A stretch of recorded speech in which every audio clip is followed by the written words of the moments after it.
Հերթով պարոն Միրզոյան համեց Պարոն վարչապետ, ես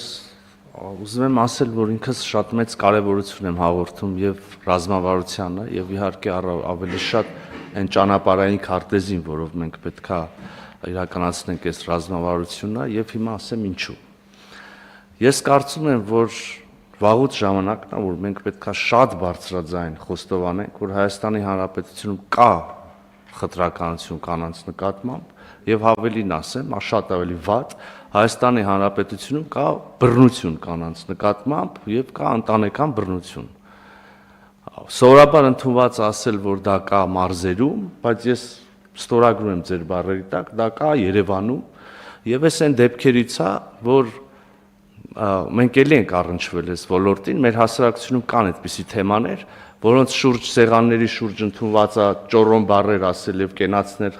խմել, օրինակ այս դեպքում կանանց մասին, բայց իրական կյանքում ճիշտ հակառակ վերաբերմունք է ցույց տալ կանանց նկատմամբ եւ եթե խտրականության դեպքում, օրինակ հանրային կյանքում, տնտեսական կյանքում ինչ որ հավելյալ գործիքների կարիք կա, բացի կրթությունից եւ հոգեբանական ինչ որ ասպեկտներից, օրինակ, եւ մի մասը անում ենք մանկապարտեզներ, մսուրներ, դայակներ, որպեսզի խրախուսենք կանայք ավելի ներգրավեն եւ հաղթարենք այդ խտրականությունը, ապա բռնության դեպքում դա ընդհանրապես անբացատրելի է եւ անհանդուրժելի է։ Ես կարծում եմ, որ մենք շատ հատու վճռական եւ անողոք պայքար պետք է մղենք ընտանեկան բռնության դեմ եւ հստակ գործիքներ մշակենք կրթությունում օրինակ կանխարգելման նպատակով, ներքին գործերի նախարարությունում օրինակ, չգիտեմ, արագ արձագանքման նպատակով եւ այլն, սա պետք է լինի մեր առաջնահերթություններից մեկը։ Համաձայն եմ լիարժեք ձեզ հետ, պարոն Միրզոյան, ուղղակի կավելացնեմ, որ նաեւ բռնության ընկալումը մեզանում ամբողջական չի։ Մեզ թվում է, թե բռնությունը մենակ ֆիզիկական կոնտակտն է, եթե ֆիզիկական կոնտակտ չկա, ուրեմն չկա բռնություն, բայց իրականում համենայն դեպս հետազոտությունները, որը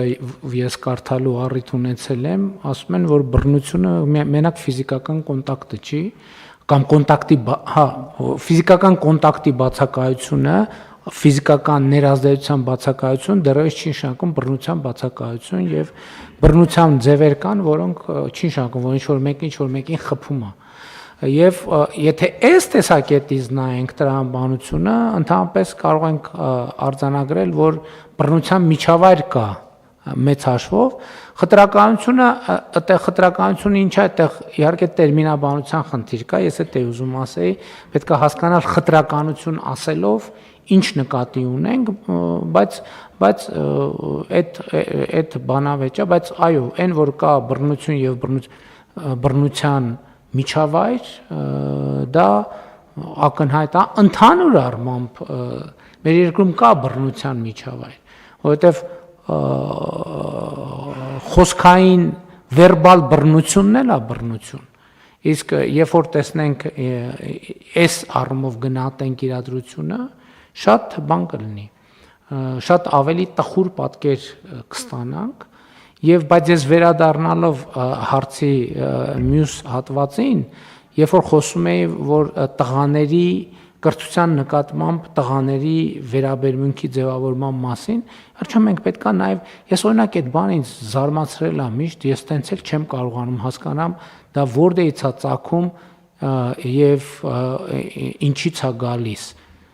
փոքր տղաներին հայհոյանք սովորացնելու մշակույթը։ Ասենք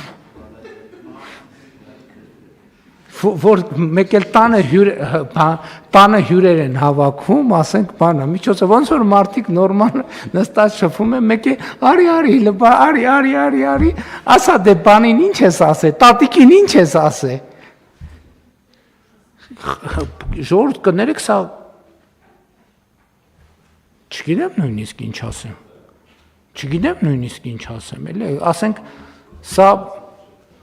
ես բարեբախտաբար կարգավիճակի բերումով ահագին երկար չեմ առնչվում նման իրադրության հետ, որովհետև դե իմ մոտ տենց բաներ ենթադրում եմ վերջին տարիներին այդպիսի տեսարաններին ականատես չեմ ելնում, բայց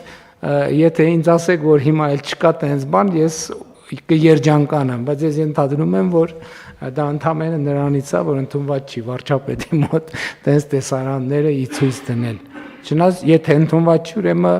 կան կալում, որ դա այդքան էլ տենց բան, լավ բան չի։ Համեցեք